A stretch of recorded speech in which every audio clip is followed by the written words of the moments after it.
Hello, David McMillan here, bringing you parts of a Skype interview I did with Chris Thrall. Now, why? Because there's a few things in there you haven't already heard, but mostly I was listening to Chris. Interesting guy. Special Forces, or certainly the Marines, and his worst battle was with crystal meth. But he'll tell you about that. So, let's go. Illusion of hope, kept me going for a bit. And it's not an easy place to kill yourself in the Thai jail.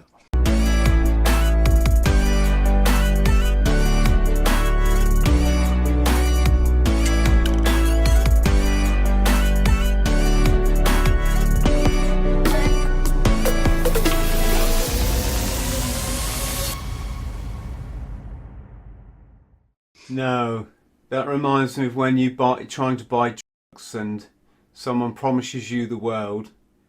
Oh, yeah. You just kind of know something's not right, and then suddenly your money's gone and they don't come back. There was a great drought in London of just about everything back in 2010. And people were cheating all the time. And you go somewhere, and now if you find yourself on the 10th floor of, a council block, and there's 3 or 4 people in the same stairway, you kind of know you're in for a rough time. So I don't know. Perhaps we learn some kind of forgiveness for that, up to a point. Depends how much damage done, of course. Yes. There's a couple of things I sort of wanted to ask you, really. Sure. David, while you do it, I'm just going to drop my backdrop because I'm a bit of a perfectionist and it's a centimetre too high, but I'm listening. A centimetre? Look, fix that up immediately. It's awful. You might be... You're missing out on Spitsbergen and Svalbard. Yes, I've lived. Where have I been? Where's Iceland? So there. Yeah. So yeah, I've been to Iceland. I've worked in the north of Norway, which was just an absolute delight. Just one of the best years of my life, working on a small island in the North Atlantic. Right. You didn't find it. I mean, did you have any company? Yes, it was. There was a small population there, no more than sort of 3,000 people, if that really. You had to get a ferry to get there, obviously, which complicated or probably made it less attractive for a lot of people. Right. And the vast majority of the island were all employed by the local fish factory, hence why I rocked up there. Okay. Yeah. And I learned how to fillet salmon very, very quickly. I've always been impressed by somebody who's good with a filleting knife. I knew a Chinese guy, Jimmy Wong. He could bone a chicken in 4 minutes. Now, that might sound like a generous enough time, but there's a lot of little fiddly bits with that. Of course, he had a bad temper. So being a good filleter and boner and a bad temper, you won't be surprised to know that it was in a prison that I met him. His bad temper got away from him. He was Vietnamese.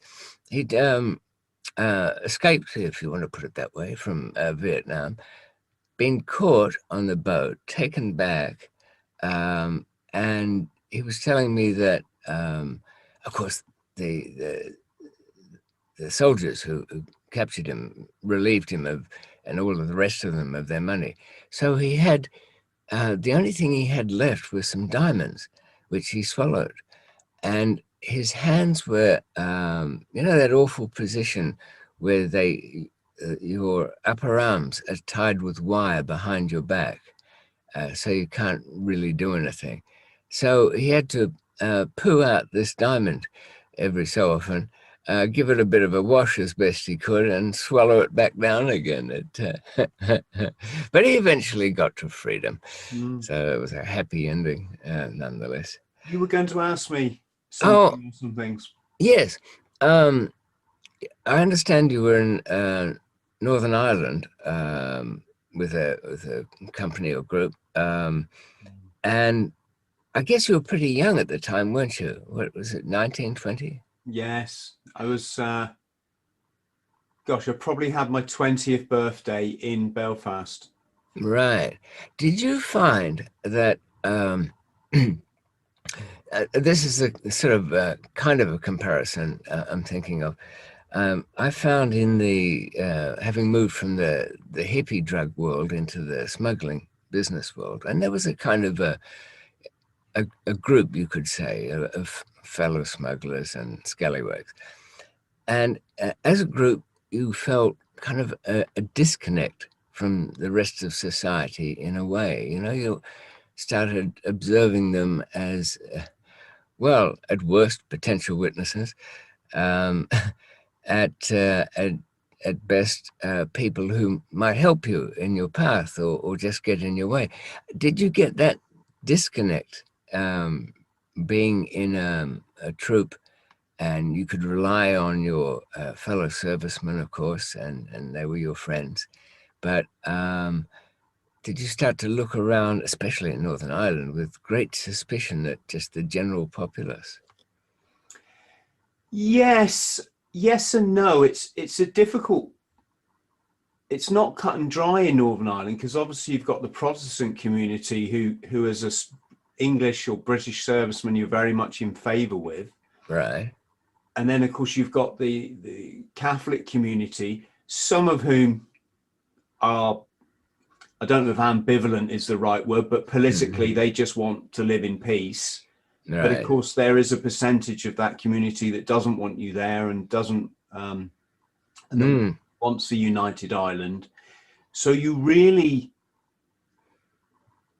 don't, and of course, when you look at somebody in the street, you can't tell someone's religion by looking at them if not in Europe anyway, or not, sorry, not a Catholic. No, that doesn't stand out. There's no real features, except I suppose you'd start to get perhaps a feel for people who might be dedicated to your destruction.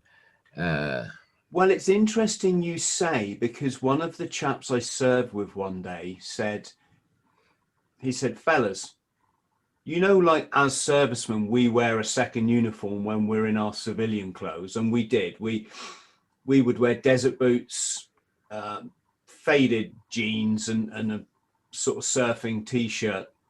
right. We had these infamous Helly Hansen jackets that the lads would buy to wear in Norway. They're kind of a fleece jacket.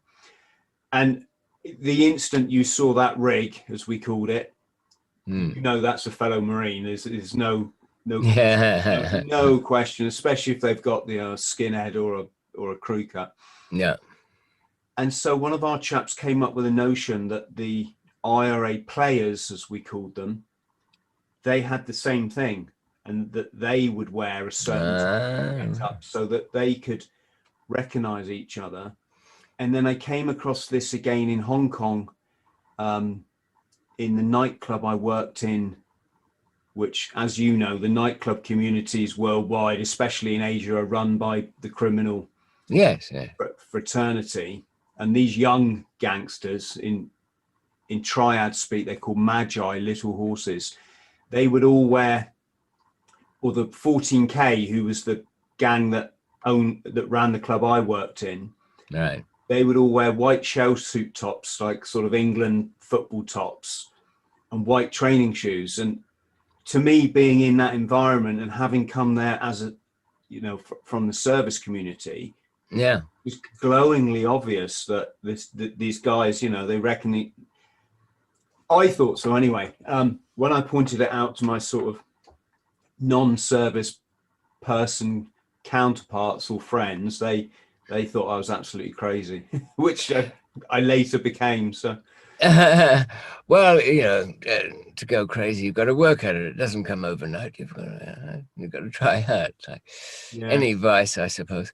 Are we recording now? yeah, I've hit record just because Yeah, why not? You I never don't know think when I've you might. ever, David, I don't think I've ever not heard something fascinating come out of your mouth from, you know, I know you've met Sean. Yes, he's a great guy, isn't he? He's Yeah. Sean very kindly had me on his show twice now. I think. right. Have you met James English? Yes, but not. I haven't recorded anything with him. No. Yeah. Okay. Yeah. Oh, James is a great guy. Mm, And then I've seen you on the television, obviously. And my yeah, I've got gosh, around. yeah. Well, you can tell that you've lived, and you're also very humble with it, which is a yeah. Mm. Well, Great. I suppose I should, if this is somewhere near the beginning of what you'll send out. I suppose in brief to introduce myself to somebody who's just stumbled out of the blue. For I'm 64 now, but from the ages of 20 to mid 50s, I suppose. Um, I was a smuggler. Began with a bunch of retired safecrackers who had nothing much else to do with their ill-gotten gain, but they were a very trustworthy group because they had to be. And it was probably a better introduction to the underworld than, say, uh, coming in from the drug side, and failed in quite a few things. Had some successes. Again, smuggling gold video heads, believe it or not. You know, wherever there's a price discrepancy between anything, there's suddenly a black market. You know, and I ended up using couriers, but I worried about them so much, Chris. I was actually traveling with them on the edges, making sure they didn't wander off. Risks I'd take myself, kind of just to push the envelope. I wouldn't allow them. I used to dress them. I made sure their belts had no metal in them. Their shoes didn't trigger off any detectors, not because they were perhaps doing a body pack. It's not that. You know yourself, once an official starts to take an interest in a person, that can elevate and go on and on and on and get worse. So I wanted them to, you know, travel smoothly. And the best of them were by nature gamblers, but fantasists. They lived in a kind of fantasy world. One of my best ones used to imagine he was an international tennis player or a music producer or something like that. And his confidence radiated out from him. So he just sailed through. But in after some operations in Australia, they went all bad. And I ended up well, it was a massive arrest. My wife was arrested too. There were no drugs. You know, if you are ever arrested, Chris, touch wood, never happen, on something where there's really not much evidence, no solid thing, it turns ugly because one side, the accused think they're going to wriggle out of it. The police are not happy. They start shortcutting and inventing things. It can be vicious. My wife ended up being held without bail, and my partner's wife too. Both of them killed in a prison fire 3 weeks after our arrest. I was in Supermax because of that, because the police put it about that I was getting rid of witnesses starting at home. Served 10 years there and pretty much went straight back to it. The operations were in Thailand, Afghanistan, India, and Colombia, all source countries, and twice ended up facing the death penalty. I guess really only seriously in Thailand, and managed to get over the wall from Klong Prem prison. And then more, I'd lose complete lives and then rebuild another one, always under a new name, new identity. It'd have a house, people, friends within it. Then that would be destroyed again. Eventually, I just ran out of years to do it and the will to go on. So, Did you ever meet Howard on your? in your? Howard Marks. Yeah.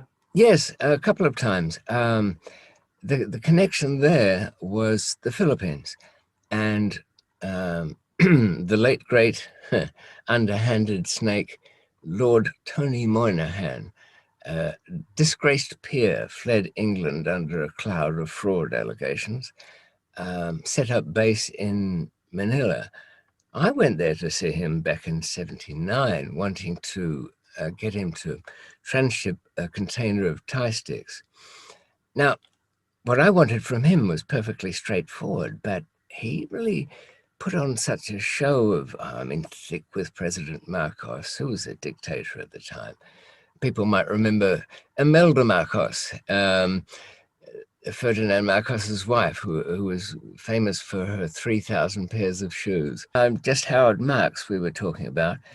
And Lord Tony in the Philippines was trying to trick me into betting on a rigged cockfight game.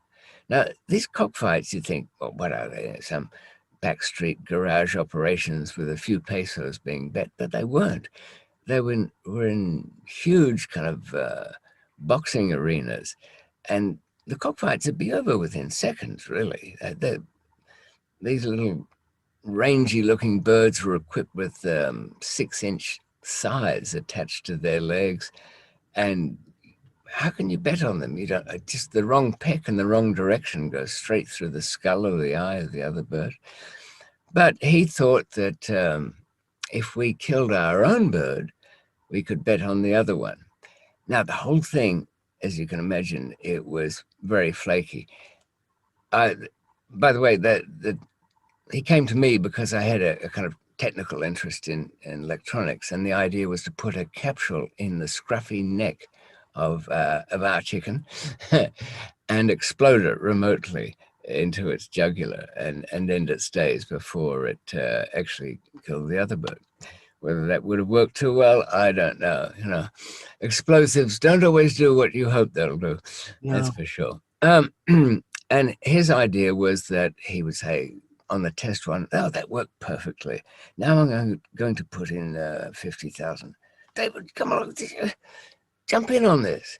And he would have taken the $250,000, and then something would have happened. You know, that moment and con men like Lord Tony, they live for the pleasure of deceiving you.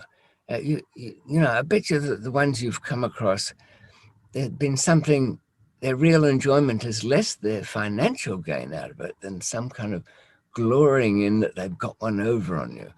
And they have that. Now, I warned Howard about him, especially after Lord Tony had helped the Australian Federal Police get a better conviction by sending a fake SAS commando to Australia to arrange a helicopter escape from the prison I was in.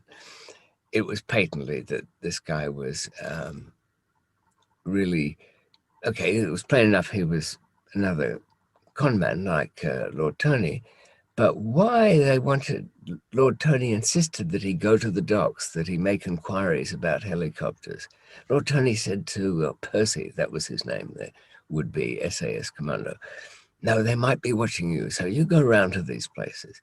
Now, the real reason for all of that, because it was arranged with the federal police that they would film all of this, Percy, commando man, doing these things.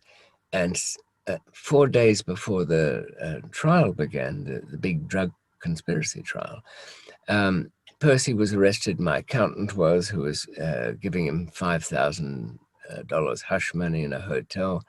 It was all over the paper. So it's not a great way to start a trial when the first thing your jury hears is that the four of you were trying to get out of the maximum security prison by helicopter. It kind of smudges your copybook a little bit.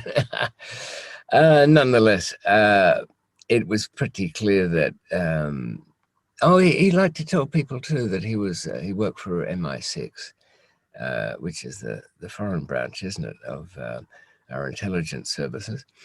I'm sure he was, they might have used him in the past. He was stationed in West Africa for a while.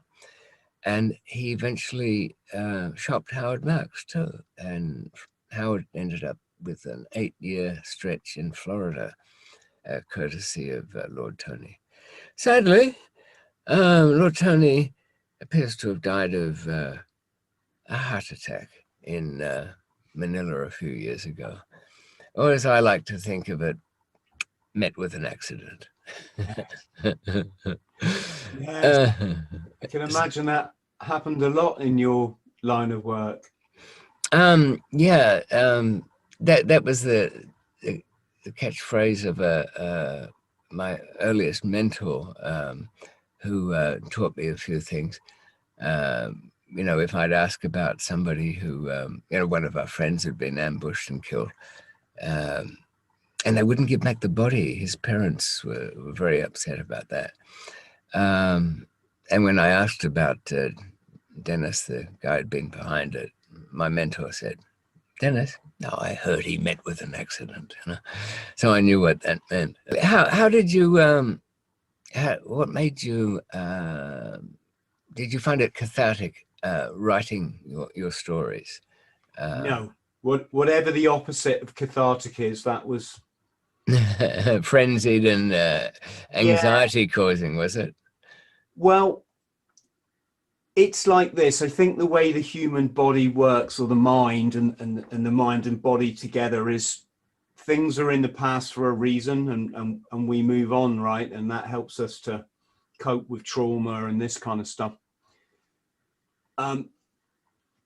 When I left Hong Kong, which was let's just say 20 years ago now, 1996. So was that 24 years ago? And how long were you in Hong Kong? I was there 13 months after leaving the Marines. Right. And in that short amount of time, I managed to get myself so chronically unwell through crystal meth addiction. When I came back to the UK, the doctors, the mental health community told my dad, look, you're going to probably have to put him in an institution. Wow. And it's unlikely he will ever leave. Okay. So the reason I'm saying that, David, is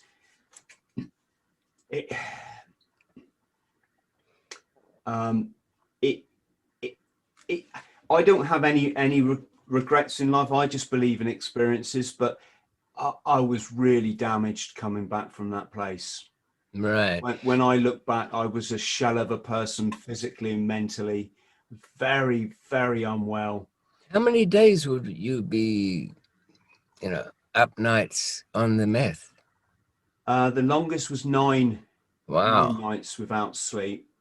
That can be really damaging. After all, as a interrogation device, sleep deprivation is used, and normally people don't last more than about 4 or 5 days.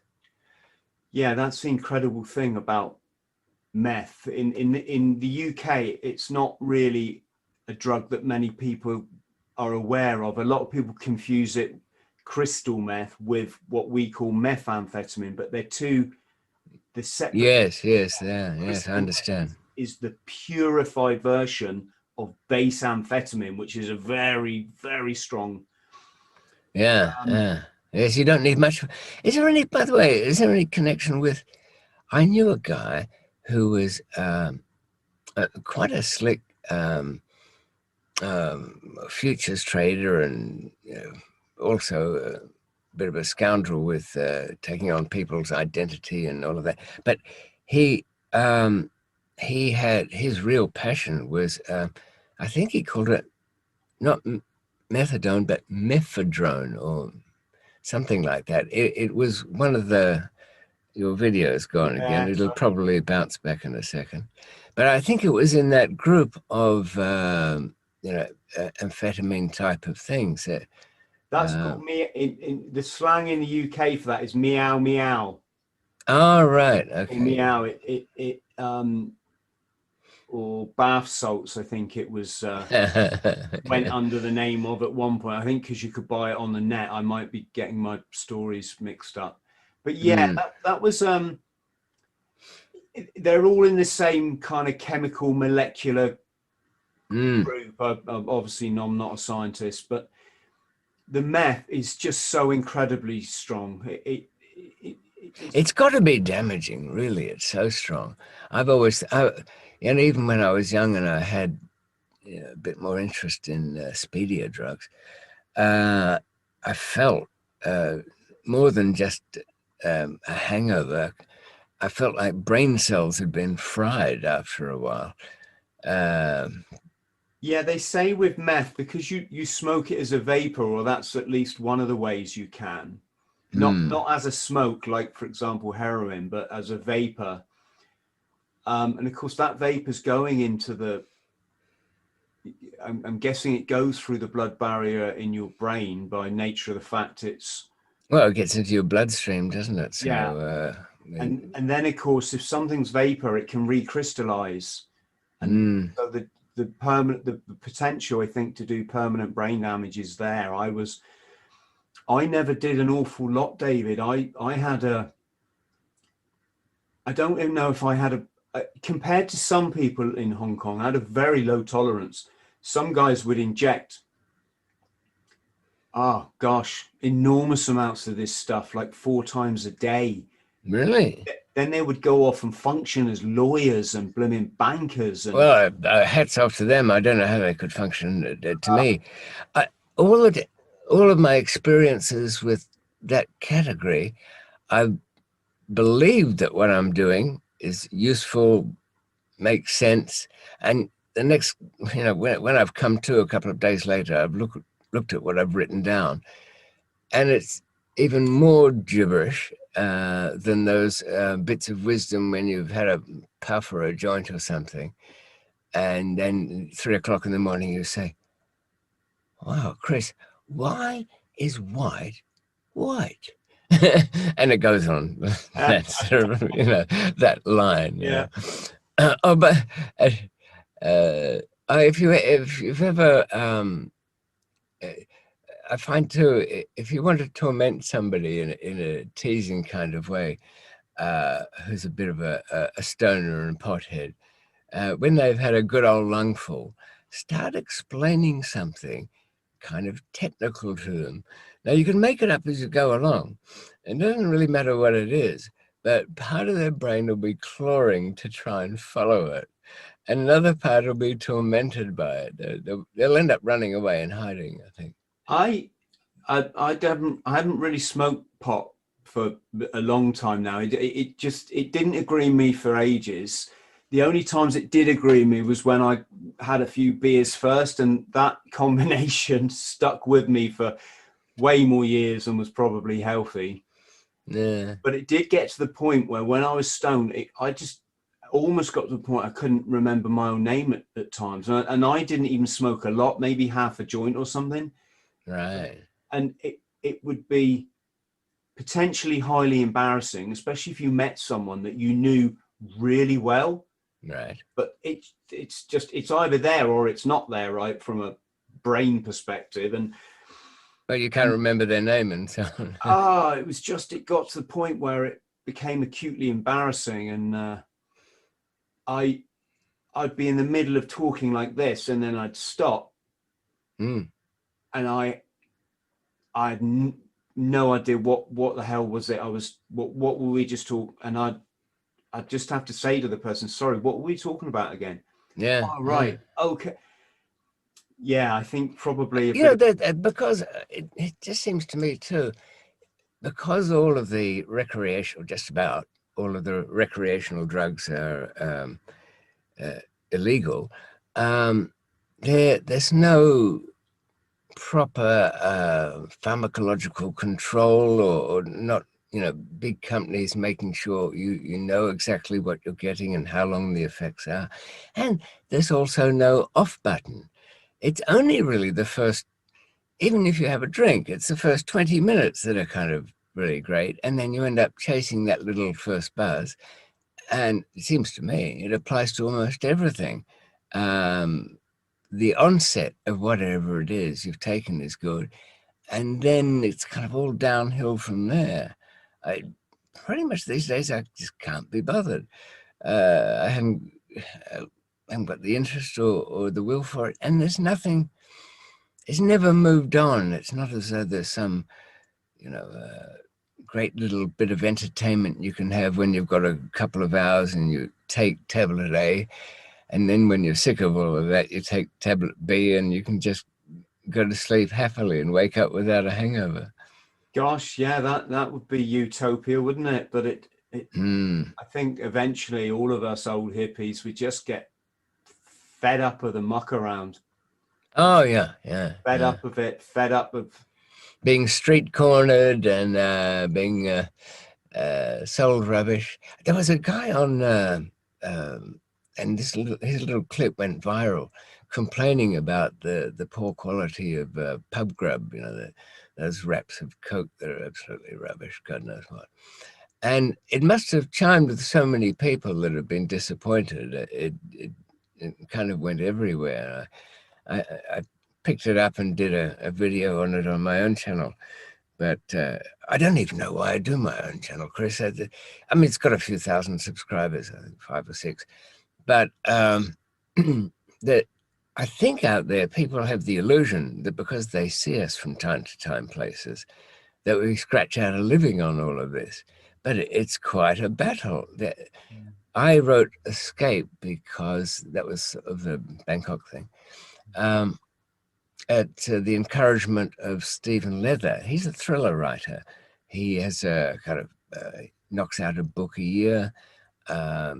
He is successful. He sells reliably 250, 300,000 copies of his book of the year. It's got a reoccurring character. I think he's a cop who sort of ended up retiring out. I mean, really, all thriller characters seem to me, perhaps I'm getting old, the same. We could sit here, you and I, and invent one, couldn't we? Let's see, if we make him ex-special forces. I've got one here. Where is he? But this is I've got a whole pile of books here that. Oh, there we go. Yeah. are they of that genre? This is my Hans Larsen character. Okay. Who's this is going to sound really cliche, but he is a former Navy SEAL.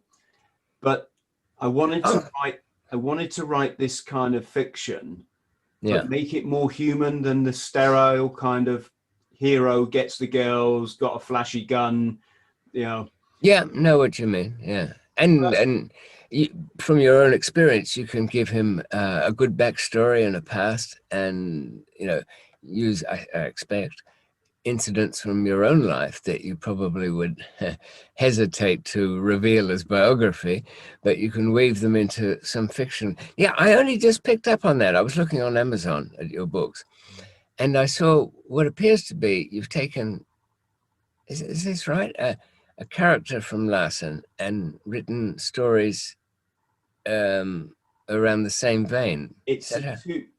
My Hans Larsen series is a 2-book series so far, only because, David, you know how long it takes to write a book. Yeah, forever. I've just finished my 3rd memoir, which is State of Mind. I think on my podcast there's a picture of it. Yes, I've seen that. It will be up there. This is the story of how I ran the length of the country. I think that's always of interest to people because, okay, you don't have to be a fitness fanatic to wonder, how you could make the most of yourself in such a thing, and then overcome that point of exhaustion where you're looking for any reason to continue. I from some of the things I've read on you, you've had your own way of dealing with that. And the only thing I can compare it to, I guess, in my own life, I suppose, when I cut the bars of the Bangkok prison at midnight, I found myself at about 3:30, 3:45, with such a long way to go. I found I was in a prison within a prison, like the maze, and I had 7 more inner walls to get over before the outer one, which had electricity on the top. And really, it was only the threat of what happened to everybody who turned themselves in at that point. They'd all been tortured and killed. So that's pretty much motivation. But how do you use just your personal will not to fail, to go on with something when your body is telling you, Chris, you should stop now, you're going to do yourself a mischief?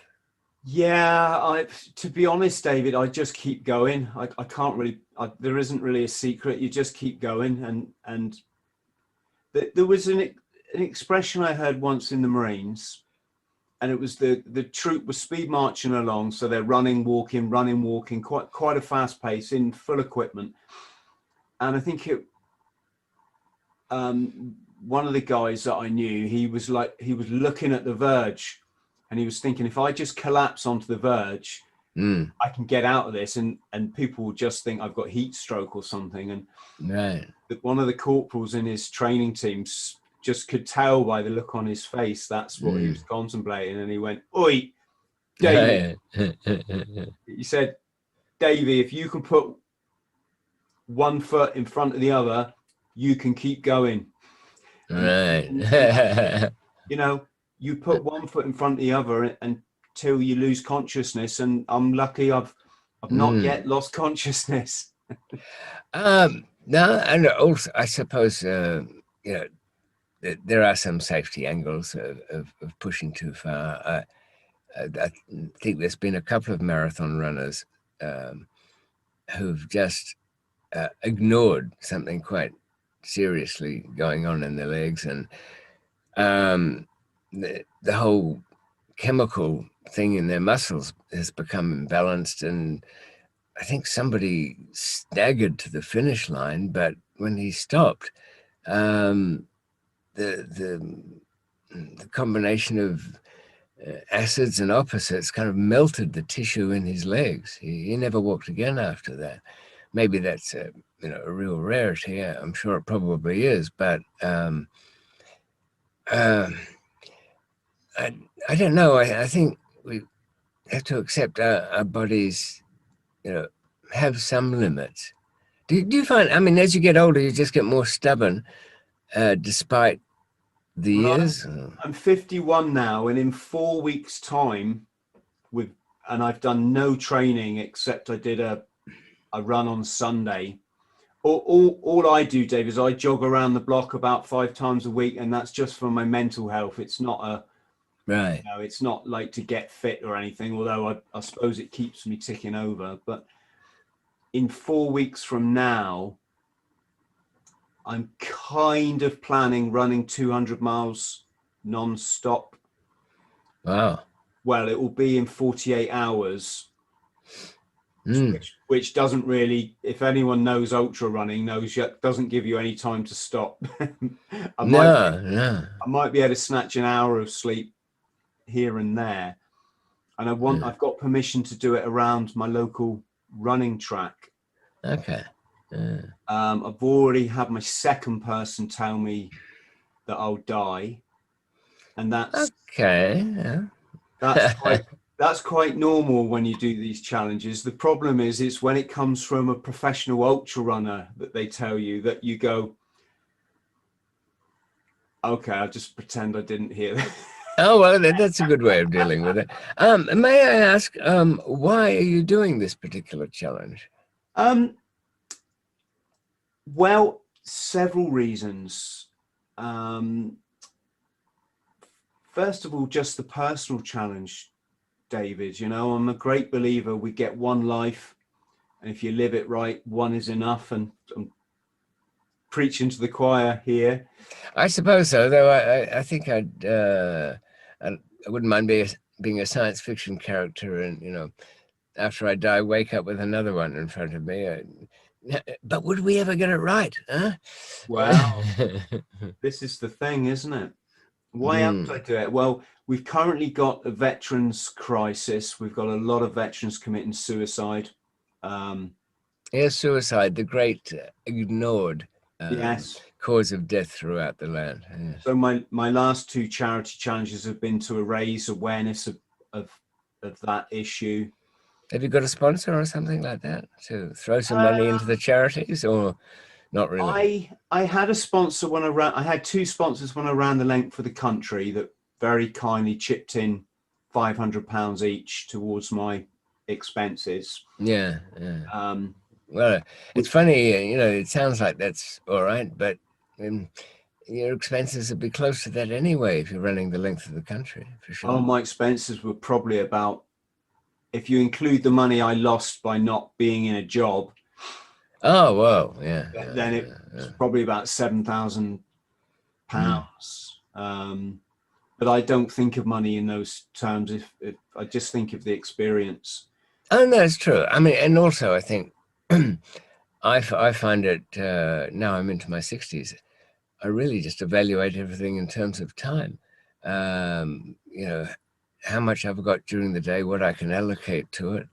And because we'll run out sooner or later. And probably, I mean, you've done really well to have written as much as you've written, taking everything into account. Um, I think the fiction's great stuff because you can kind of, you said that in no way was writing biography cathartic, but the opposite, sure. But at least with fiction, you can wander around in there. And of course, you've probably, I don't know, during periods of, when you're in the services, what do they say? Most of the time you're sitting around waiting, and then 5 minutes of absolute terror, and then recovering from various disasters. You've had, no doubt, time enough to have read quite a bit over the years. So, you're in a position to really enjoy, along with your readers, what you're writing in fiction. So well done on that, for sure. How are they being received? People enjoying them? Yes, it's God, going back to what you originally said, I sat down at the computer one day. It was back in the days when I used to be, let's just say, off my head quite a lot still. And Mm. and I was at just a point in my life where I'd seen so much of the world. I'd seen more of the world than anybody I knew. Had all these experiences that really sound like the stuff of fiction, or could be. Right. And I thought one day, look, I'm just going to make it work. You get written off when you have mental health issues. People write you off, especially if it's around addiction, because they mistakenly tie in addiction, which is a mental health condition, with drugs. And Yeah, there is a lot of preconceived ideas, isn't there? And so I just thought, look, I just got to make it work. I've got to make it work for me, and show that there's no regrets in my life. I've had a great life, whether it's even being chronically mentally unwell. Was an experience for me, right? So I just put the computer on one day. I was a bit worse for wear. I thought, right, write a best-selling book, and I don't mean that arrogantly. What I mean is, that was the goal. there's no point writing a crap book. And if No, if I had written a crap book, I wouldn't have published it, David. We would have just gone on my shelf, and right. at least I've written a book, right? But I thought, no, I've always been a reader, so I've got that kind of grasp of wordplay. Yeah, yeah, yeah. I had, through the learning process, I learned how to edit, which is in your mind. It's not a physical thing. It's how, right, what do the audience need to hear about this story? At which particular time? Yes, I know what you mean. You find that, and don't you find that the more experienced you get with the structure of plot lines, you start to watch things in a different way than younger people. For example, if you're watching something on television, you're saying to yourself, right, this is what's being revealed in the opening 30 seconds. These are the characters being presented. That last, the more professionally the thing is written, the neater is the 45 seconds that showed you that dad has on the surface a perfectly legitimate career as a dentist, and is good to his kids and fine with his wife, but has a secret. and that can be, on screen, can be done in a short time. And you've got the luxury in writing of doing it in a somewhat different way, but nonetheless, you could have the last sentence of the paragraph change everything that's come before. And that can be quite enjoyable, can't it? Structuring things. Yeah, it's been an incredible learning curve for me. I'm completely self-taught. I taught myself GCSE English in the Marines on a correspondence course. Right. When my first draft, I approached people like yourself who were published authors, and I said, "Look, could you look at my first chapter?" And I'm not going to say there was only one of them that didn't come back to me, and that's. I'm not going to say the person's name, but well, we'll call him a loser anyway. Not a particularly savoury character. Yeah. But the other three did, and they came back with unbelievably kind, but on the ball advice, and it was basically, Chris, par it down. Yeah. And I had to ponder that, David, for probably 6 months. I was going, I'm not cutting my story out. Why should I? It's my story. No. Yeah, no, every word is golden. Every moment is precious. Yes. They didn't mean that. They just meant don't use 20 words when you can use 10. And once I sussed that simple philosophy, I became a really good editor. So I think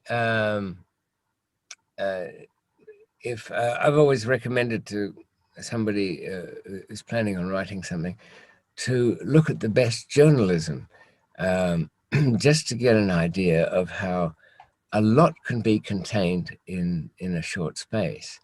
Like a description of, I don't know, the 500 passengers on board the SS Laura had expected a relaxing 3-week cruise, but when the volcano crash landed, they knew that such and such. A good journalist will not throw in words that don't work, don't earn a living. Those words have got to pay off as they go along. So it's often a good place to start with that. There used to be a paper at the International Herald Tribune, which was a mixture of, I think, the Chicago Herald Tribune and the New York Times. They used to have a kind of airmail edition back when the weight of things counted before the electronic age. You could actually roll up cigarettes with this, the airmail edition. It was quite handy if you'd run out of Bible paper to roll cigarettes with. But because they were short of space, that it was very lean, and you got all you needed to know in a short amount of time. And you're right. If your correspondence were being, encouraging yet useful to you, they would have been. A young guy I knew started a book, and they always say, write what you know. So it's a bit about his kind of life, but it's fiction, so he can clean it up or make it more exciting in spots where it's just embarrassing. And what he sent had often the usual kind of mistakes that I've made myself when, really I needed better advice than when I wrote Escape, which was the first book. I'd written it as though trying to impress my friends in the first draft. And the publishers for the UK were a Scottish company called Mainstream Publishing, based in Edinburgh. Took me to a very liquid lunch in Soho, completely blotto. I just couldn't drink that. They drank me under the table. But I think that's about as much editorial input as they ever made. But they did at least have the decency to give me a good sub-editor.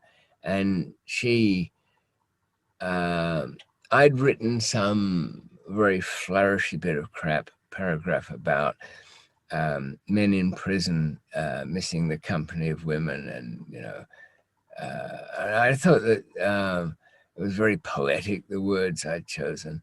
And she, well, kind of ruthlessly said to me, subpar Mills and Boone. It was kind of like not even as good as the trashy romance novels that were done in the 50s for bored housewives. But she was right. It didn't move the story forward. There was no reason for it to be there. Just because I liked it, it's got nothing to do with it. So I learned quite a bit from that one and got better at it. My story's very simple. I was a damaged young man. I joined the Marines. Did what Marines do. Went on active service. Blah blah blah. When it got to Hong Kong, my past caught up with me, and the way that my brain, whatever, tried to deal with it was through this drug, crystal meth, and I just became very, very ill, and I was living in psychosis on and off for months, right? Right. Now, it just so happened that one of the many jobs I got over there, most of which I got fired from, right? Yeah. Well, you were a bartender, were you, for a while? I was a doorman in Asia. A doorman isn't quite. It's not like a bouncer, although that was like a little bit of my role, right? It's more when you work in a triad run club, which, as you know, in Hong Kong, all the clubs, they're either run by the Scottish or they're run by the triads. They're owned by private businessmen, but if you're in Wan Chai, you get the 14K are going to run your club, whether you like it or not, right? So in very loosest terms, I was employed by the Dilo, who's the big brother of this particular gang, to be their doorman. And a doorman's role in that kind of club is as much a go-between between the Eastern face and Western drunken ignorance, can we say? All right, yeah. As you know, there's certain things you don't say to certain Asian gentlemen if you want to keep all your fingers and toes, right? No, because they're very sensitive to embarrassment, really. Yes. I found that in Thailand that a lot of decisions and a lot of actions were taken, mostly to avoid embarrassment of something being other than it was. Yeah. I had a friend who was a journalist, and he was confronting a Japanese businessman about some wrongdoings of his company. And he said, David, the stronger my points, the more silent he went. He just froze up. But, you'd understand, Chris, living in Asia, that that they have no way of dealing with that. So it's it really, even I'm thinking of the words used by Hirohito in announcing to his people in Japan that they had surrendered to the Americans, and the word surrender was never one of them. His description of what had happened was not we lost the war. It was, and also spoken in high court Japanese, so it was doubtful that most of the population would have understood much of it. But the phrase was, events of the war in the Pacific have taken a turn not necessarily in Japan's best interests. And that sentence was as close as he ever came to saying we were defeated. And I think there's a word for it in Korean that I can't remember what it is. This showing deference to superiors at all cost and not embarrassing people. And it came about because of investigations into Air Korea's terrible record in the 70s of plane crashes. They had pilot error crashes beyond normal, and too many of them. So after analyzing the recordings, it became clear that the co-pilot's job is to wake up the captain when he's doing something wrong, or to draw attention to something. Because of the cultural setting, he couldn't say it.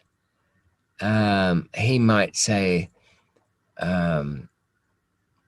I don't think I checked the alternator properly, or something, kind of blaming himself.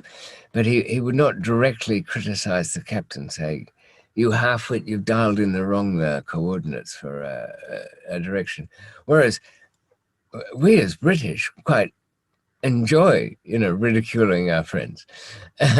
And I've we can take it and not even ridicule, but certainly correction without having to go out and kill ourselves and commit seppuku or whatever it is.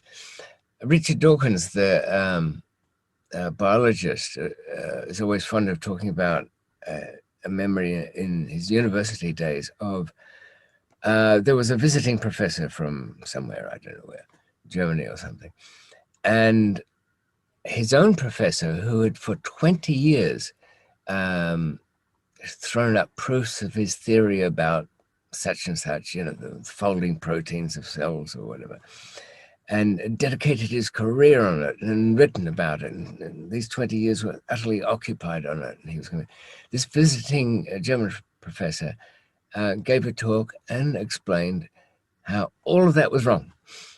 That professor had sadly not wasted his time, but fruitlessly gone down the wrong avenue, and it just was nowhere near the truth, and this was the way to go. Now, Dawkins and the rest of the students burst into applause, which took a while to die down when the professor had spent 20 years on the thing and being British, went up to the visiting German professor and shook his hand and genuinely thanked him for, straightening that out. And that looks like I've used a little more time than was necessary on that. And so we in the West, and I think that's part of the success of the West versus anywhere else, that, and it's still, I think it's taken a lot for, in China, for example, for them to have technical innovations because of accepting what's gone before. And certainly when you were in Hong Kong, that's no different. It might be a more glitzy town, but the Asian mentality is still there, I'll bet. Yeah. So you were the kind of sort of ironed out the troubles one way or another, that clash between East and West on the as maitre d' of the door. Yeah, it's a funny time. What I found is the Chinese were very bad at communicating stuff to you. So, for example, I was a DJ in China for a while, very, very short-lived career. And the manager, I had a Hong Kong manager, but he was away for a week. So one of the Chinese managers kept coming up to me and saying, I'm there DJing, DJing my heart out, something I'd only I had to teach myself. What were you playing? What sort of music?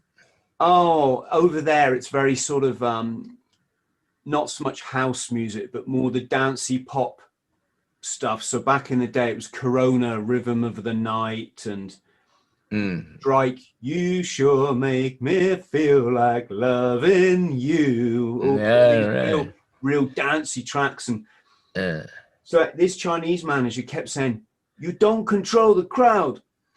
And I'm thinking in Western DJ terms that he meant like I'm not taking the crowd up and down with the music, mixing this record into, and I'm like, I am. I'm doing. They're with me. They're jumping around. A friend of mine, and I was doing what Brandon would do, right? No, what it was when they fired me and my replacement flew out from England, he said, "Control the crowd, Chris." No, what they mean is you're not getting up on stage and playing silly games, you know, like a Butlins red coat. I'm Oh, like, right. Oh, I see. Like one of those Chinese embarrass the like a guest thing. compare sort of thing, you know. And I said, Uh, why did they advertise for a DJ then? Because what they wanted wasn't what we would call an MC. He said, "Chris, they're Chinese. They don't understand the difference no, between a no. DJ and MC or a FBI." And I was like, funnily enough, the guy that flew out from England to replace me, I think his name was Rob. I said, "So where are you from in England, Rob?" He went, "Oh, you wouldn't know it." I said, "Well, try me." He said, a place called Roborough, just outside Plymouth." And I said, It meant something to you, did it? and I said at the time, I live in Whitley, half a mile down the road. All right. Well, it's funny that 6 degrees of separation seems to be a lot narrower for people to get out and about and travel the world. I mean, how often have you been someplace and met somebody who you only have to take 2 steps to somebody else you knew? In the Marines, wherever you go, you always meet another Marine. It's just this weird thing that happens. Do you think you can kind of spot each other across a crowded room in the sense that, okay, it might turn out that the guy's not actually a Marine, but could be services of some kind or another? It's almost uncanny that if you think someone's a Marine, they pretty much turn out to be one. Occasionally, they're in another branch. Say they're an army commando or something. Right. So there's got to be a body language that goes with that, or beyond a body language, a manner of approaching the room, Yeah. I guess. Maybe at a guess, I'd say somebody with that sort of training might go in and kind of scan it, look at the exits, size up the more dangerous people, dismiss the half-wits, break the room down into its component parts for that. I sometimes in my travels, or often would have to do assessments of where I thought, if I returned to a hotel, or if I went back to a particular airport, or I went to a stash, or where I had something secured in an office building, in the air conditioning ducts or something, I'd have to get a feel for if that place had been compromised when I walk in there. And sometimes you can be wrong, but for sensible reasons. I was in London, and after being away for many years, all pretty good, phony documents, went back to my hotel. Now, I was wrong on what I thought, but at least I was wrong for the right reasons. As I walked up to my desk, as I walked into the small lobby, there was somebody sitting down at a chair reading a magazine. People do that, nothing wrong with that. But he was a guy, he was within a certain age range, he wasn't unhealthy, no problem. There was somebody else over on a payphone in a corner, but he was swiveled around, not huddled to the phone like you're trying to keep a private conversation, but half turned around looking at what's going on. Behind the counter, when I went up to ask for my key, there was somebody new on. So 2 people, then one came in from the street and one descended the stairs at the same time. And it made a little body movement in everybody else in the room. And I was ready for anything at that moment. I thought, that's it. Game on. You can But tell, can't you, when something. Yeah, it used to happen in Hong Kong. You'd get undercover policemen, and they'd be British, because back when I was there, it was still still a colony. Yeah. apparently it still belongs to Britain. Apparently it was only the Northern Territory or the new territories that were That's ceded. true. Hong Kong Island was Yeah, given in perpetuity, yeah, but yeah, exactly. the leasing arrangement, it was just Hong Kong wasn't big enough. They had to take the new territories, and Hong Kong can't. Maybe it could today. Who knows? But it really doesn't function without the new territories from water supply and so, lots of practical reasons. Well, now having had interest there and spent time there, I've always been disappointed with Britain's dealing with the handover, the agreement, and everything that followed. But what do you think would be a better way to go, if you think there is one? Do you know, ordinarily on something like this, I sit on the fence because I don't see it as my right to talk about someone else's culture, land, whatever. You know, it's like the Northern Ireland thing. I'm just a guy. I shouldn't be. You know, I can have an opinion, of course I can, right? But I wouldn't start like writing them out or anything. But when it comes to Hong Kong, oh God, the British should have just stuck to their guns and even if there was an agreement 100 years ago, I mean, which there was, but even if it was for the islanders, they should have just said, listen, folks, that was 100 years ago. This is a unique blend of Anglo-Sino culture, society, history here. It doesn't belong to it isn't a part of mainland China. Once it gets back to China, there's going to be an influx of mainland Chinese speaking different language, pretty much different culture. It's gonna, there's going to be more draconian measures, all the stuff we know about, Big And Brother. everything that's happened, yes. And the British should have been firmer. And as we know now, that the Hong Kong Island was never the Chinese's anyway. That's always been, that was ceded. That's true. I suppose I thought that I ran across some cabbie, I think, a few months ago, and the story was in the papers about potentially changing the holders of, or allowing the holders of British overseas citizen Hong Kong passports, Hong Kong British passports, to have the right of residence in the UK, effectively saying, well, this is a threat to China. You're going to lose everybody if you mess with our agreement of one country, two systems.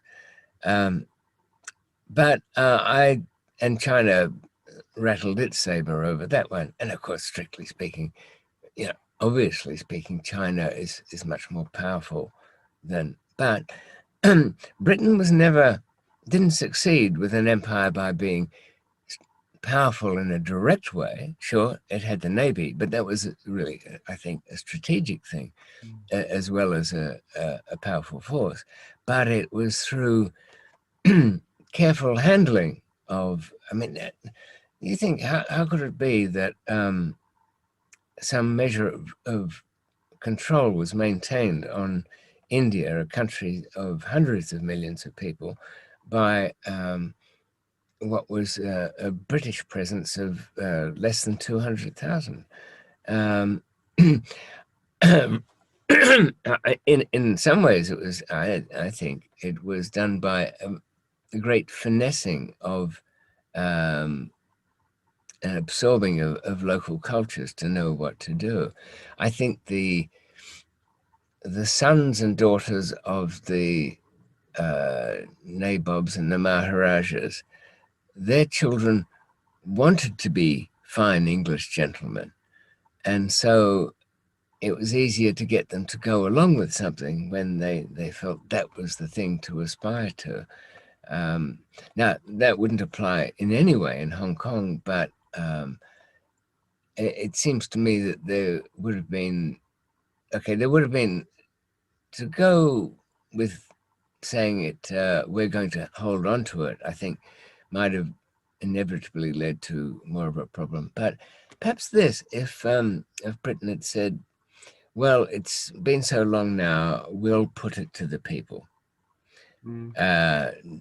you Hong Kongers, do you want to be an independent nation? And if you say yes, we'll fight your case in the UN for recognition. Now, China wouldn't have been happy with that either, but it's a harder battle for them to do it. You know, don't you think so often it depends on how you phrase things? If Saddam Hussein had had a decent publicity agent, he could have, instead of thundering in heavy booted into Kuwait, he could have said, look, I'm supporting the movement for the Democratic Students Movement of Kuwait. They're objecting to the repressive regime of the royalty, of a monarchy, an absolute autocracy that gives them no democratic powers whatsoever.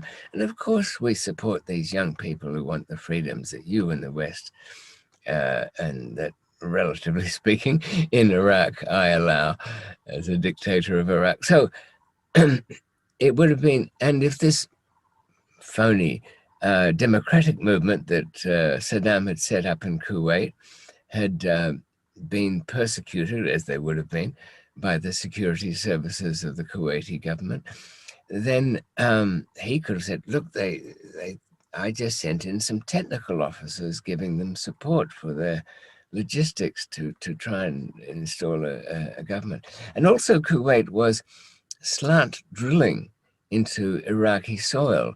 They had drills right along the edges of the border. Instead of drilling down, they were going sideways. And that was a legitimate enough issue to make some complaint about. But here, he was playing to a local crowd, wasn't he? He might have been a big man at home and, you know, smoking a cigar and shooting into the air, all great stuff. Lots of statues and, you know, pointing again. And look at attacking the Iranians for all those years. Waste of time. Fought backwards and forwards, huge waste of munitions and men for bits of territory that were ultimately all returned to their own spots anyway. Really, if you want to get away with international mischief, you have to make sure you look good doing it. And the British always managed to look good up until a certain point. Well, you've also, there's another factor, you've got to be signed up to the central banking system, haven't you? Well, it's... I don't think Saddam was he? No, and he did some very stupid things, quite unnecessarily. Oddly enough, and as long as you weren't involved in politics in Iraq back then, walking around town was quite westernized. You know, there were relative freedoms, including even under the what was his name? Pahlavi, Resha Pahlavi, the Iranian. He called himself emperor, but was more than a king anyway. He had some ridiculous thing. If you've ever got nothing to do, look at the party he threw in the 70s, the Shah of Iran, celebrating, I forget what it was, 4,000 years of Persian history. It was, he built this oasis of tents in the desert, and it's a massive thing. And back at the time, it was, you know, astonishing the resources that went into it. But there was the Tehran Film Festival. Girls went to university. There wasn't any trouble. All those, you know, half-witted mullahs came in and really set the clock back as far as terms were concerned. But the trouble with the dictators, they just needed a better press agent. I mean, that could be a job for us, Chris, really. And I mean, you know, why don't we put ourselves about it? Look, men of experience. What do you want to do? I've actually done that job in Iran, funnily enough. Really? Yeah, I drove a coach of volunteer journalists from Norway to India and back. So well, all by land? Yeah, overland on a 12-ton British Leyland school bus. So the coaches we used to get to go to comprehensive school. And our mission was to write articles on not just communities living in poverty, but communities that were different, like for example Iran,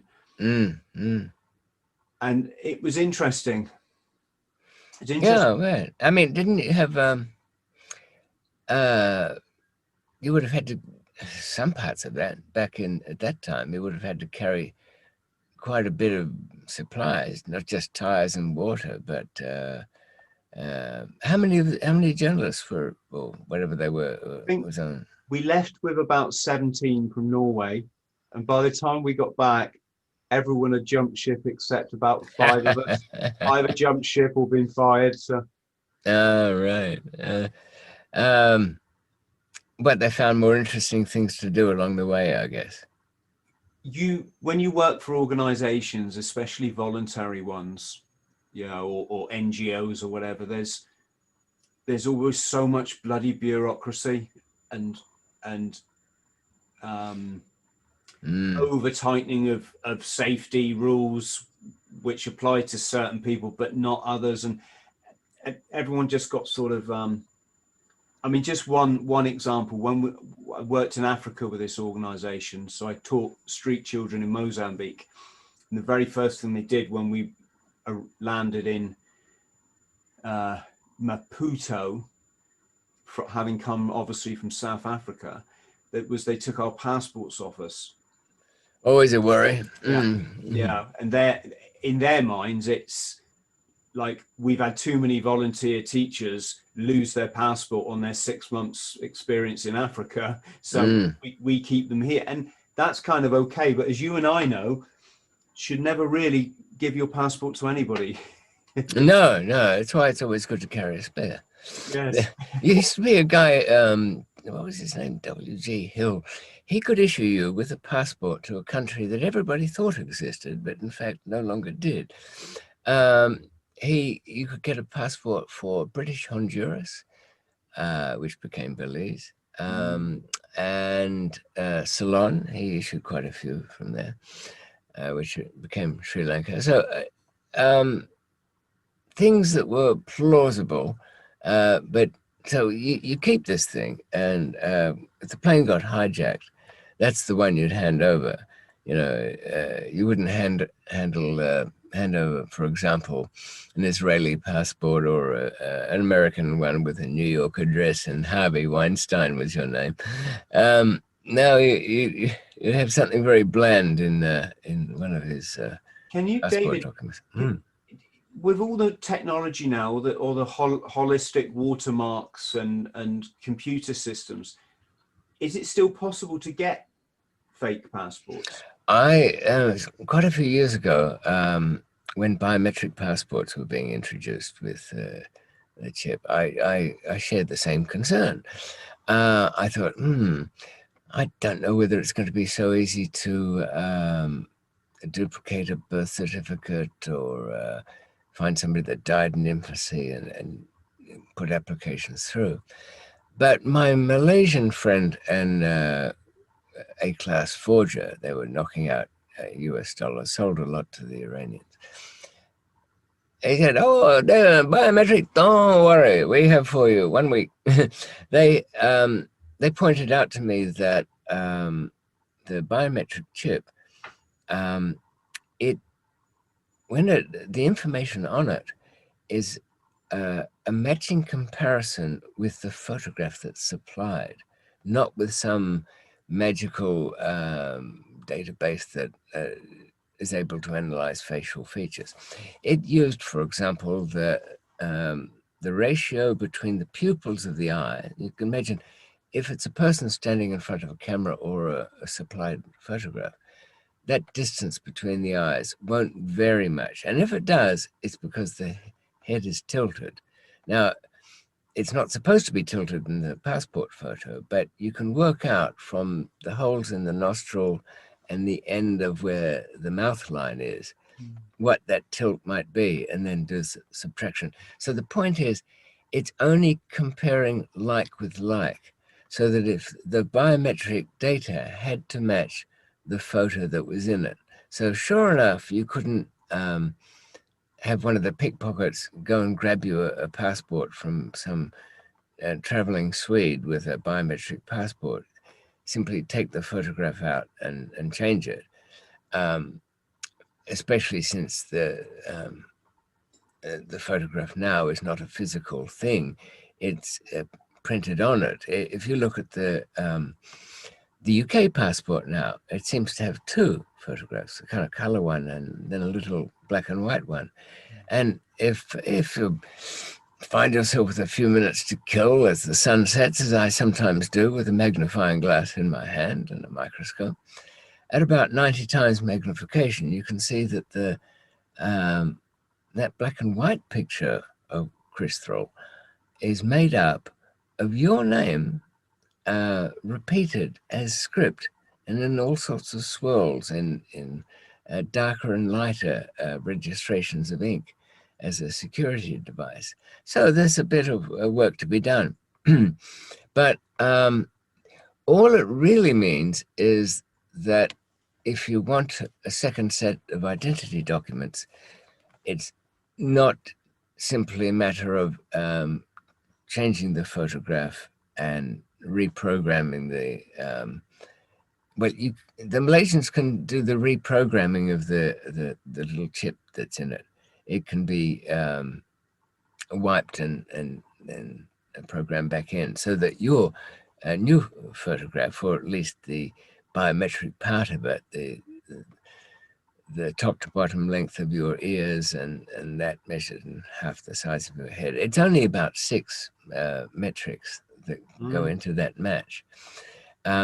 So, people have a fear that they wander the streets and some camera will pick them up and match them to, will be able to identify, oh yes, this was a guy who got convicted for, growing a loft full of weed, back in the 90s.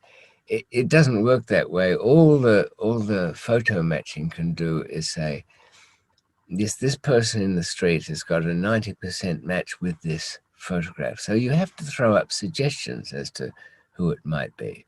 If you're after a group of terrorists or something, you can have all of their pictures. And if you think there might be one amongst them who's part of that group, sure, it'll help. But it is not nearly, you can't ask it to, those parameters for what a face is made up of are not fine-tuned remotely enough to identify. You think of how many biometric pictures are out there. Our passports and driver's licenses are pretty much all of that.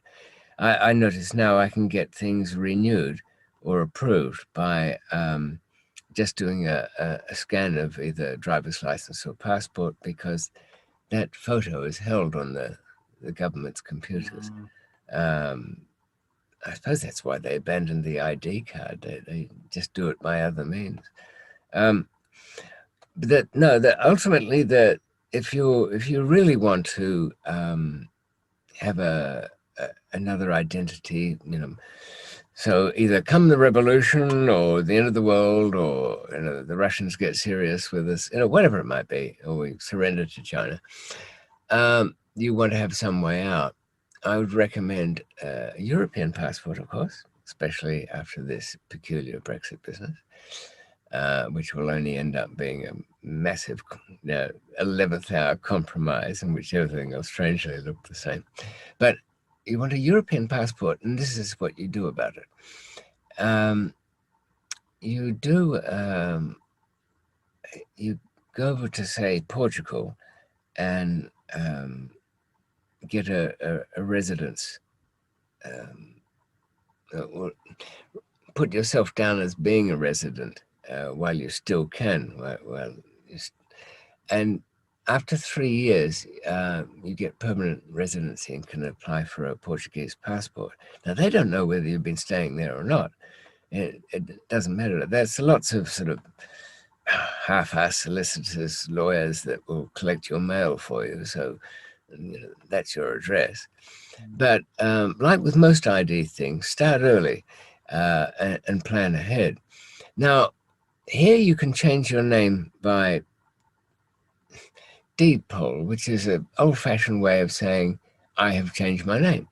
And it has a kind of fancy looking piece of paper that goes with it, but it's actually nothing to do with government.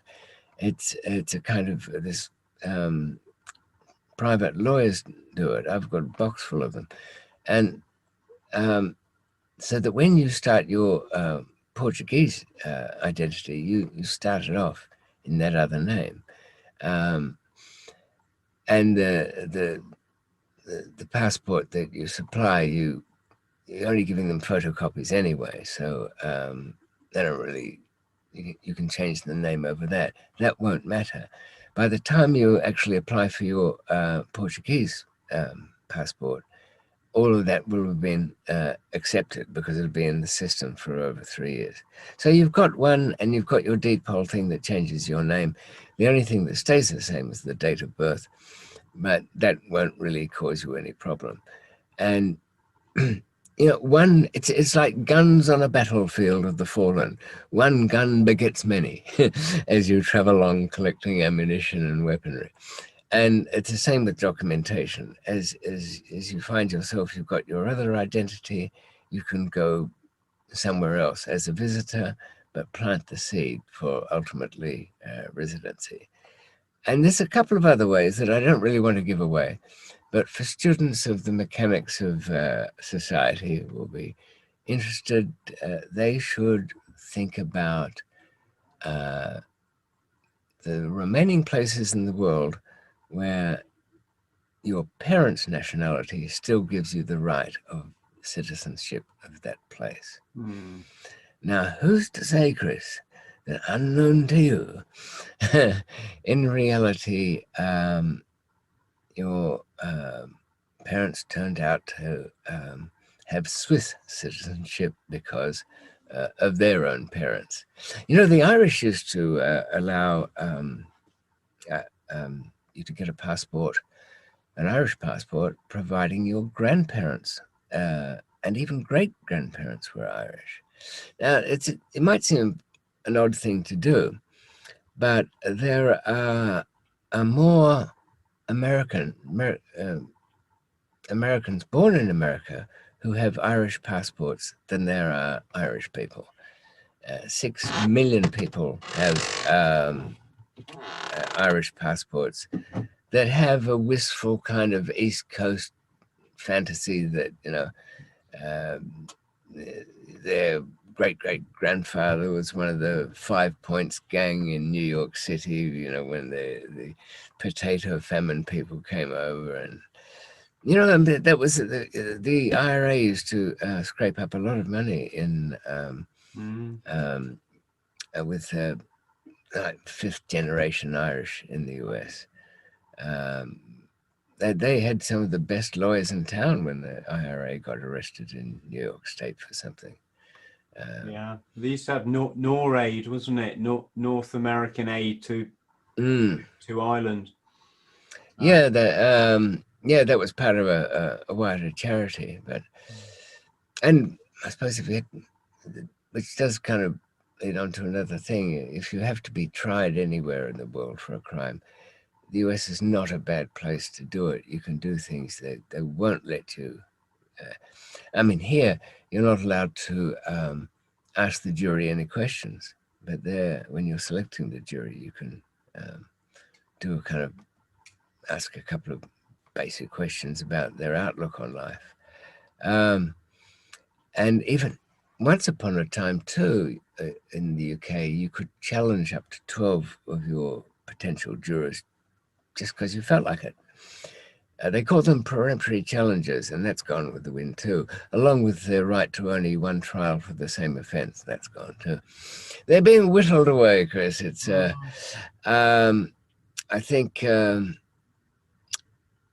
you find it really, young people don't care that their names all over Facebook and Snapchat and TikTok, and every single thing about their lives is known to the pretty big companies and less scrupulous ones than, say, the very big ones like Instagram and so on and Google. Kind of the subcontractors, the black ops of the tech world. And we know, don't we, that as you type something into your machine, some bit of analysis is creating the music of your fingers, the motion, the fact that you damaged your ring finger once on a frantically pulling on a trigger of a roundless gun or whatever it might have been on a tank door, so that finger doesn't move quite as quickly as the rest. Identifiable as that. The things you look at, the camera on your own laptop, watching not simply if you were taking an interest in something, but how you're taking an interest, where your eyes travel on the screen, a screen of which it knows, and breaking that down into character choices, decisions you'll make. I mean, it's alarming enough that you'll scratch your chin and think, I must get a new gate for the back fence. And suddenly, the next time you're on Facebook or somewhere, there's a little stream of ads going down the side for gates and posts and all things rear garden. It doesn't bother the young ones, but it gives me, and I suppose a few older generation people, a little pause to think, it wouldn't be quite as easy as it once was to just step out of this life into another. Though it's still, fortunately, there's still ways. But one of the reasons I stepped away from the crime world, apart from that it was becoming boring, was that there's just too many imbeciles. I can't count the number of times that I'd have a thing going on, like a little operation, and I'd have everybody there in the right place where we could talk and issue the phones out. This is the phone. You're not supposed to. You only turn it on in this area. The SIM card is linked to that and that and that. And then what do you get? They call their mother or their girlfriend because their own phone charged too much, or they didn't have credit, or they found themselves in a hotel room that was, didn't allow international calls off the room thing. And it all blows up, completely compromised.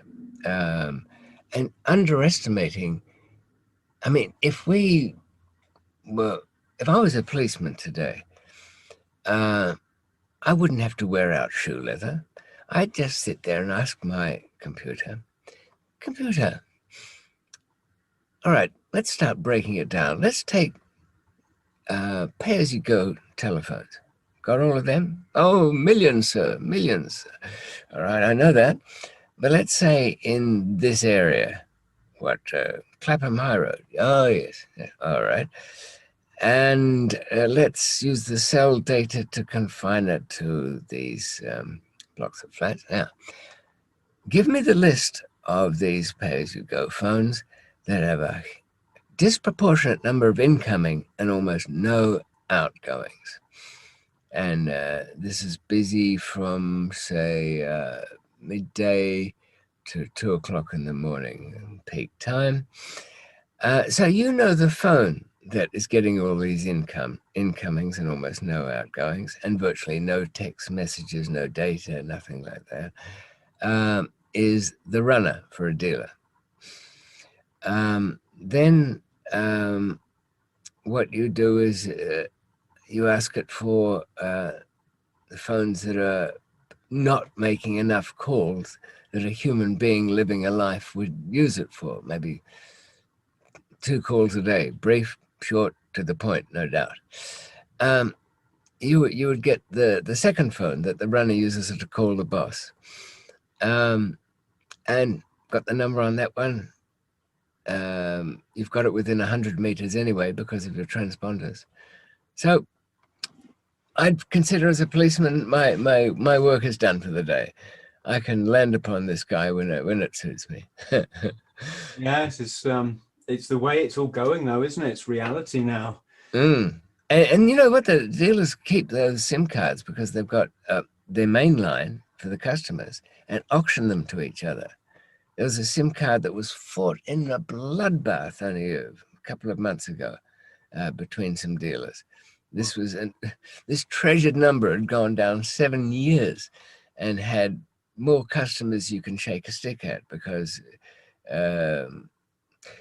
we should say children, not that I recommend it, but don't think all smuggling is wonderful, because in the end it comes back to your customer base, and you haven't got one, and somebody else would be on top of you and not like you very much for it.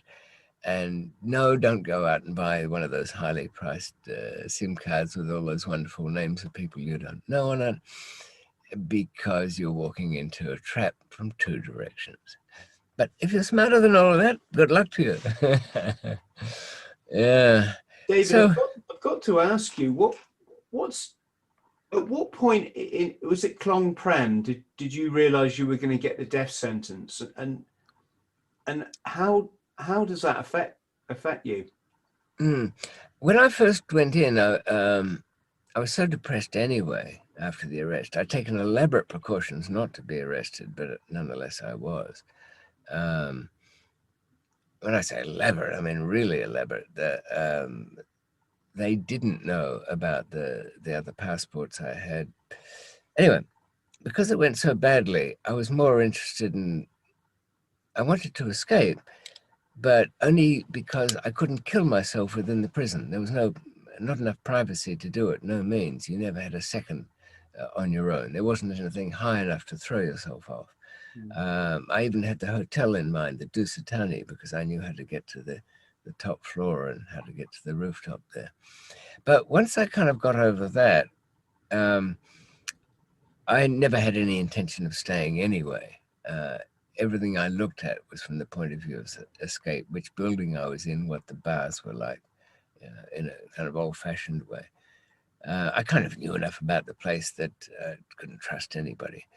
But I knew when there was an American lawyer there from Hawaii, but he wasn't really a lawyer. He was a vacuum cleaner salesman whose wife was Thai and had a flower shop. And he set himself up as a kind of lawyer to the American guys who'd get arrested, asked for $12,000 flat fee, he'd say, and I can get you 4 years. You'll be out in 4 years. And, well, they'd get, 4 years was nothing. It was just that they'd be transferred home with their sentence in 4 years, providing they'd finished everything. But I kind of exposed him for the fraud he was, because he was just so irritating. And he was also feeding information back to the DEA in the US Embassy.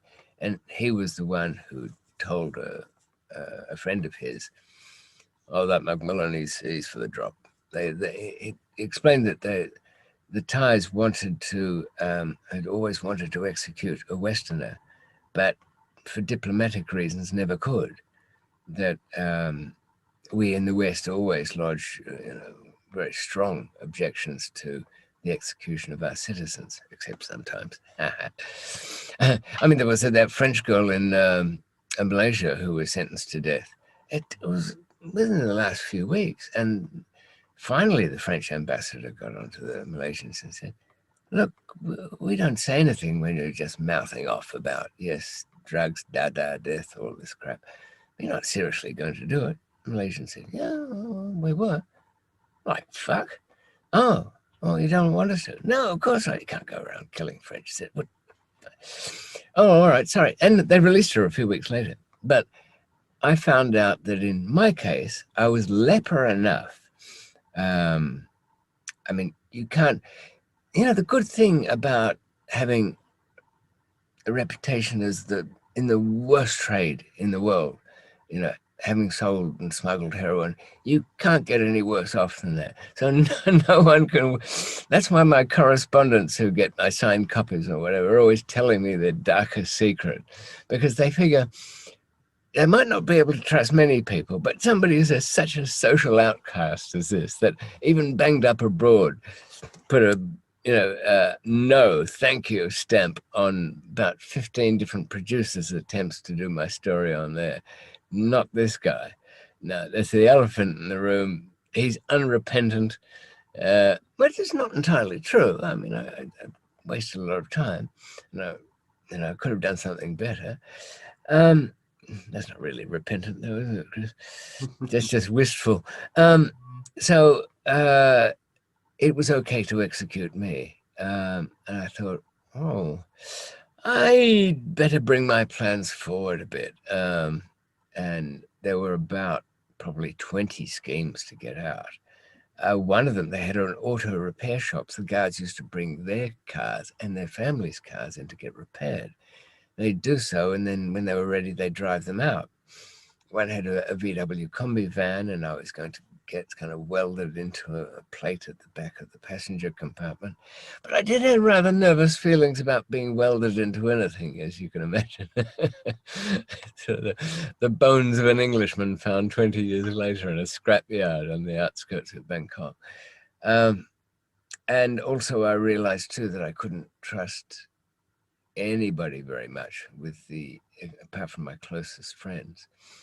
And I mean, trust was a very big thing. Can you imagine 2 hours after I escaped, or less, and it had taken all night, it was about 7 o'clock in the morning, I've got a key sandwiched in a little wooden decorative tag. I have to break it like a fortune cookie to get the key out.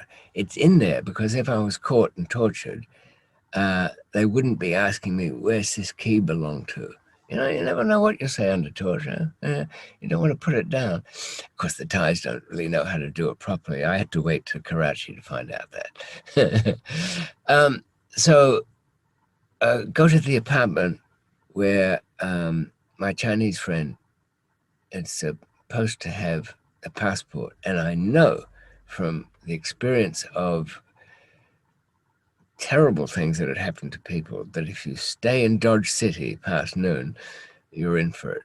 So I let myself into the apartment. Actually, some young kid sleeping in there that other morning.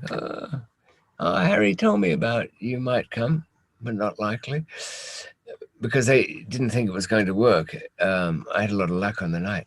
But I'm in the bathroom because that's where it's supposed to be, in the toilet cubicle because that's where it's supposed to be, feeling my hand up a mirror against a wall, waiting to strike this passport. And bear in mind, it's not just some phony document with my photo in it. This passport has to have been stolen from a viable and working one within the previous month because it's got to have gone through the computer at Bangkok airport as an entry. It's got to have an immigration card into it, not only filled out with that number also on the computer. It's got to have my face on it, of course, and it's got to have the ultraviolet ink in pink and green, ultraviolet colors showing over the photograph. It's lots of things with it.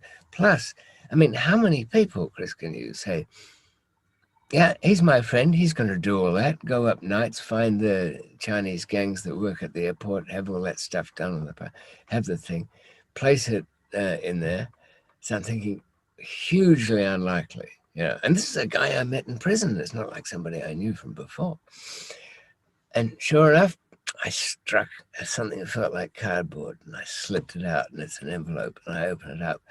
I thought, all right, there's something in here, but it's going to be all wrong. All wrong. It'll be unusable. No, it was there. It had the stamps and everything. And of course, an hour and a half later, there was a tense moment as the immigration officer was typing in the details into his computer. And that pause as he frowned and looked at the screen and held my thing. But it wasn't. It was just a delay in the information coming forward. A very satisfying thwunk of having departed that country. Just imagine. Had you seen, or was the film Midnight Express out by before? The older Midnight Express, the one that was made in 1978. You were what, sorry? You're talking about Midnight Express, yeah, the film that made in 1978, it was. Yeah, the one obviously set in Istanbul. Yeah, I mean, it was quite a drift from the book, the escape part was. Yeah. I mean, silly thing. Can you imagine what force you have to push somebody against a clothes peg to actually render them dead? Quite a bit, I would think. But it had a nice look to it, that film. You know, when I saw that film first, I was on board an Air India flight heading into New Delhi on what was, I think it was my second hash run to pick up 6 kilos. So here I'm watching, and you know the way they used to show movies back in those days. That's how old I was. It was on 8mm film on a clunky old projector that dropped down from the ceiling of the jumbo jets. And he's being patted down, and they find the hash on him, and he's in for some horror. But but it didn't put me off, of course. You can't be deterred by those little things. Can be, don't you find some people, something will happen that'll be coincidentally connected with whatever you're doing. Say you've got, if you're in the services and by chance they get a call from their old friend Bobby, who lost a leg in another campaign. Like, Chris, listen, he called me by chance, but it's a sign we shouldn't go ahead in the morning. It's all got to go tits up. There are those people who are looking for an excuse to get out of something, or to somehow throw the responsibility for the final decision on you. And others who look at some new bit of information and say, no, that's just something good to take into account and consider. But I really, it was lucky I ended up on my own the night of the Bangkok escape, rather than even, it was whittled down to there was still one willing partner in that, but even he dropped out at the end.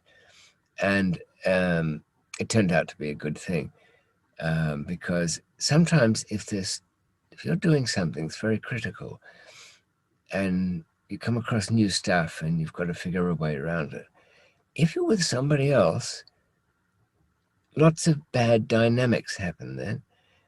It's even worse if the 3 people is a sort of a manageable group. But the night that the 5 Thais got out of their dormitory and went to the wall and found they'd all lied to each other, no one had a hidden cell phone, no one had a hidden rope, no one had any friends on the outside. It was all shit. And each of them had been too embarrassed to tell the other, no, I haven't done this thing I've been telling you for weeks I've done. But if you're alone, none of that problem. And even with one other person, this big Swedish guy, now he was strong and quite tasty. So, I mean, and he helped me on the night. I just couldn't cut as many bars as I needed to. And he bent one up and up. I think he was strangling a guard's neck, the way his neck was straining and the muscles standing out, as he levered just a few inches open of this bar for me to squeeze through and get out. And the oddest thing too, as soon as I was out that window in the dead of night, and clinging 3 floors up, they didn't trust the foreigners, the Farang on the ground floor for some reason. As soon as I was outside, looking in on the cell in which I'd been a prisoner not a minute before, everything changed. I felt somehow, even if I died the next minute, I was a free man for a moment. But if I'd have had somebody else with me, the dynamics would have been so different. When we would have found ourselves at, 5:30, that glow of dawn threatening over in the east there,